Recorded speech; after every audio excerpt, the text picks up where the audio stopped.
Valentine day celebrate करने के लिए अर्श और रागनी 13 फरवरी की सुबह दमन और दीव पहुंचे थे।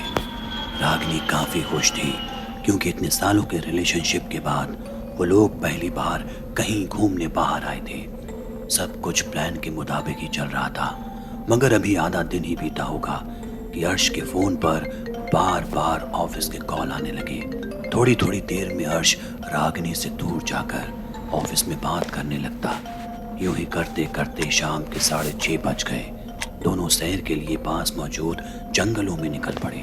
लौटते हुए रात हो गई। दोनों ने रात का खाना खाया और सोने चले गए। रात के करीब 1 या 2 बजे होंगे। अचानक रागनी की आंख खुली।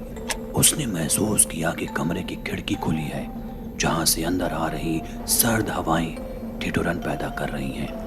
लिहाजा वो कमरे की खिड़की बंद करने उठी।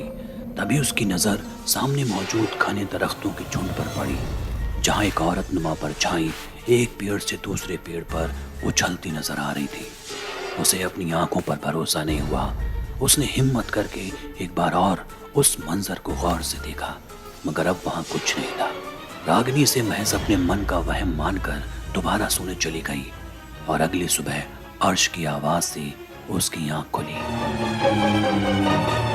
अर्श को ऑफिस से कॉल आया था। जब रागनी ने उससे पूछा क्या बात हुई, तो उसने पहले तो उसे वैलेंटाइन डे विश किया और फिर सॉरी बोला। कहने लगा कि आज के सारे प्लान्स ड्रॉप करने होंगे क्योंकि उसके बॉस की तबीयत अचानक बिगड़ गई है। आज अर्श को उनकी जिम्मेदारी संभालनी होगी। उसने रागनी को भरोसा दिलाया कि वो जल्द से जल्द सारा काम निपटा लेगा और शाम को बीच साइड डिनर करेंगे। रागनी मजबूर थी, लिहाजा मान गई। मगर जब शाम के 7 बजने को थे और अर्श का काम अब तक खत्म नहीं हुआ था, तो दोनों के बीच तू मैं हो गई और गुस्से में रागनी होटल छोड़कर बाहर निकल गई। यहाँ अर्श भी काम में लगा रहा, मगर जब एक बार काम खत्म हो गया तो उसे रागनी से झगड़े का एहसास हुआ और वो उसे ढूंढने निकल गया। रात के करीब 12 बज रहे थे और अब तक रागनी का कोई पता नहीं था। उसने होटल वालों को भी इत्तला की, मगर कहीं से कोई खबर नहीं थी। उसका फोन भी बंद आ रहा था। तभी एकाएक उसे ख्याल आया बीच का, जहां आज रात का डिनर का प्लान था। अर्श फौरन बीच के पास पहुंचा। बीच पर पूरी तरह सन्नाटा पसरा हुआ था। उसे रागनी तो नजर नहीं आई, मगर एक अजीब सी औरत जरूर दिखी, जो पानी में उठती लहरों के बीच खुद को पत्थर बनाए खड़ी हुई थी। चांद की रोशनी में चमकती इस औरत का चेहरा बिल्कुल सफेद था। उसकी आंखें उतरी हुई थी।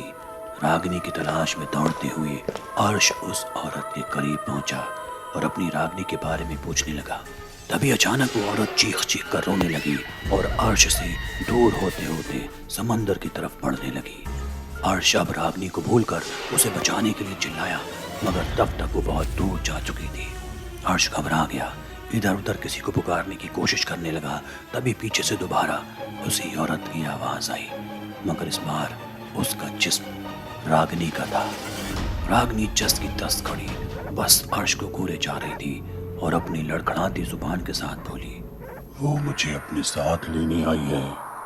अर्श कुछ समझ नहीं पाया, मगर जैसे ही उसने रागनी का चेहरा देखा वो बुरी तरह घबरा गया। उसकी शक्ल बेहद ही खौफनाक थी। रागनी की खाल पूरी नीली पड़ी हुई थी और उसका शरीर पानी में भीगा नजर आ रहा था।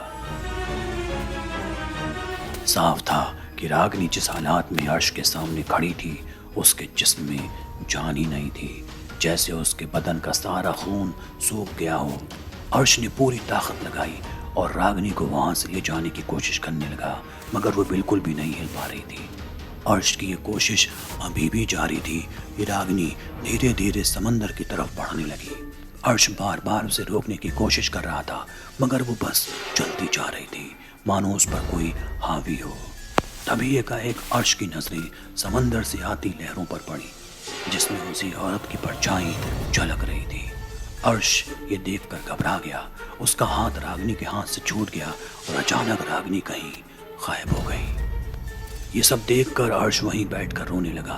उसकी आवाज सुनकर आसपास के लोग आ गए और सारा वाकया पुलिस को बताया। जब ये बात अर्श के होटल तक पहुंची तो वहां के एक पुराने कर्मचारी ने इस वारदात की असल वजह बताई। दरअसल कई साल पहले यूं ही एक कपल होटल में वैलेंटाइन डे मनाने आया था, मगर इसकी खबर लड़की के परिवार वालों को लग गई। उनके पीछे पीछे होटल तक पहुंच गए और उस लड़के को मौत के घाट उतार दिया। अपनी मोहब्बत को अपनी नज़रों के सामने यूं तड़पता देख वो लड़की भी समंदर में कूद गई और तब से उसकी आत्मा समंदर किनारे यूं ही भटकती है और अकेले देखकर इंसानों पर हावी हो जाती है और उन्हें अपने साथ बहा ले जाती है।